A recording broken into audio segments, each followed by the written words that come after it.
On this episode of What's Going On with Shipping, the motor vessel Tempsburg runs aground in Canada.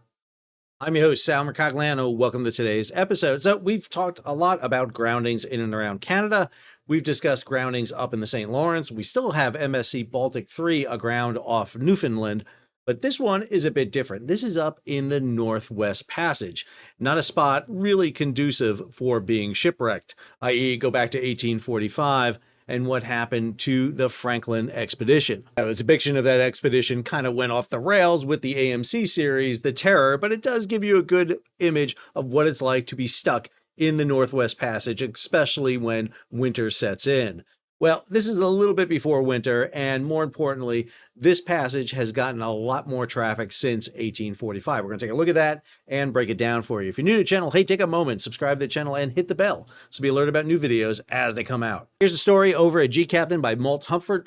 A 173-meter-long Dutch flag freighter, Thamesborg, I believe it's Tempsburg, has run aground in the Canadian Arctic en route from Lianyungang, China to Baie-Comeau, Canada. Okay, we're just trying to screw up my pronunciations, right? I'm trying to piss off the Dutch, the Canadians, and the Chinese in one sentence that I probably screwed up immensely.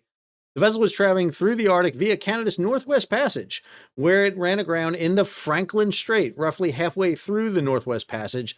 The route is one of two main passageways through the polar region, though it remains much less frequented than Russia's northern sea route. All right, let's go ahead and see exactly where we're talking about here. So here we are hopping over to marine traffic, and here you see Tempsburg. Man, it is up there. You get an idea exactly where it is. Going to zoom in here for a bit. You will notice that it is grounded on this pinnacle right here. They managed to find this pinnacle. Now, you'll notice here, this is in meters, 20 meters, 30 meters, 50 meters. She draws just under 10 meters. The problem here is the 2. Obviously, she has run aground. Now, I will note that this ship has sailed this route before, as I'll show you in a minute. But right now, there are vessels on scene. We have the Jean Goodwill, a tug and supply vessel of Canada, Coast Guard cutter right here, and then the Sir Wilfrid Laurier, a buoy-laying vessel on position.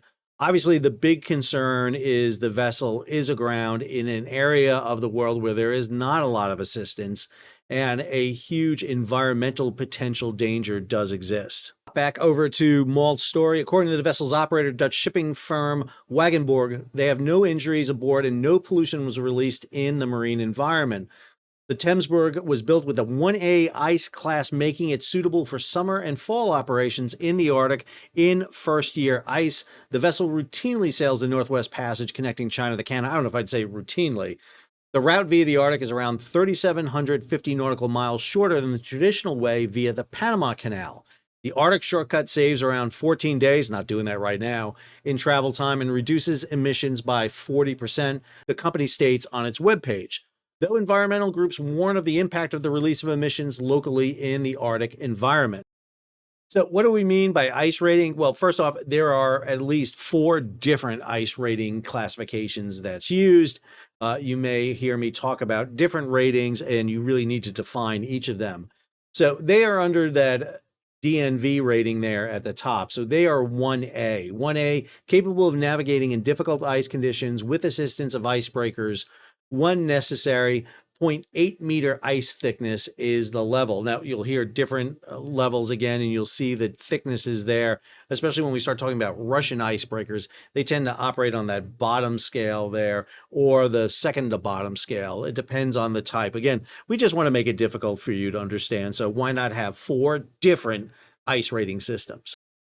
This is the route over the past 30 days, shows you Tempsburg leaving China, coming up through the Bering Sea, up into the Northwest Passage. Now, the Netherlands-based Wagenborg is a pioneer of utilizing the Canadian Northwest Passage, becoming the first European operator to transit the route in 2016. Now, based on the AIS data, the grounding occurred around midnight UTC on September 7th.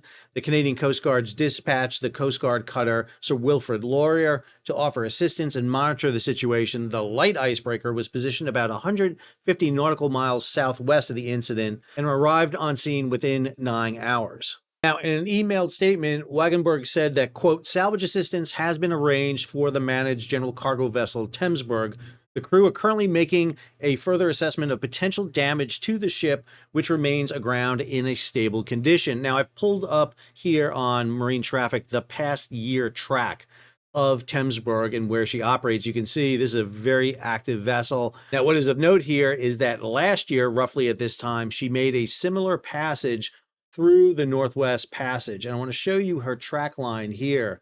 This is the track line. The dark green one here is the track where Tempsburg run aground and hit that shoal right here, that pinnacle that's coming up. Now, this area is not well charted. There is not a lot of survey vessels that go in. If you look at this light green line, this is the line the ship took back in September last year. See here, September 29, 2024. And the vessel was a little bit to the west. It avoided that pinnacle as it headed up through the Franklin Passage and then out into the Baffin Sea and made its arrival down. It was heading down into Montreal at the time. So it has done this route in the past. The question really becomes why that vessel deviated a little bit to the east and onto that pinnacle. Again, that pinnacle is on the chart, and it should have given everybody a little bit of concern. Now, going back to Malt's story, Canada's Northwest Passage has been notorious for groundings in recent years, in part due to the poorly surveyed waters. Repeated incidents over the past 2 decades show that Arctic navigation along the Northwest Passage leaves little room for error, though calm seas and the availability of nearby vessels has been fortuitous in preventing any loss of life. In 2018, the ice-strengthened cruise ship, I'm not even going to try that one, ran aground in the Gulf of Boothia, to the east of the Franklin Strait. Calm seas and the vessel's sister ship, another challenging name, nearby, as well as 2 Canadian icebreakers, facilitated the rescue of the crew and passengers. 8 years prior, the Clipper Adventurer ran into a shoal in Coronation Gulf along the Northwest Passage to the west. Again, favorable weather conditions allowed for the safe rescue of around 200 passengers and crew. All of those mean that we have seen much more work being done in this region. And let's not forget, this is a region that's seeing a lot more traffic. Let's go ahead and zoom out here and give you an idea of what we're dealing with. Go from Thamesborg and just look at this region. Again, a lot of vessels coming in and around the area. Dark blue ones are all cruise ships maneuvering in the area. Green are cargo ships coming through, and you can see it just in this area here, so much more traffic than normal. The Northwest Passage is controlled by the Canadians, so the Canadians control who can come through this region, whereas when you look at the Northeast Passage or the Northern Sea Route, we see a lot more traffic heading here around the northern shore of Russia, north of Siberia, up into the Kara Sea, into the Barents Sea, and then working its way down into the North Sea.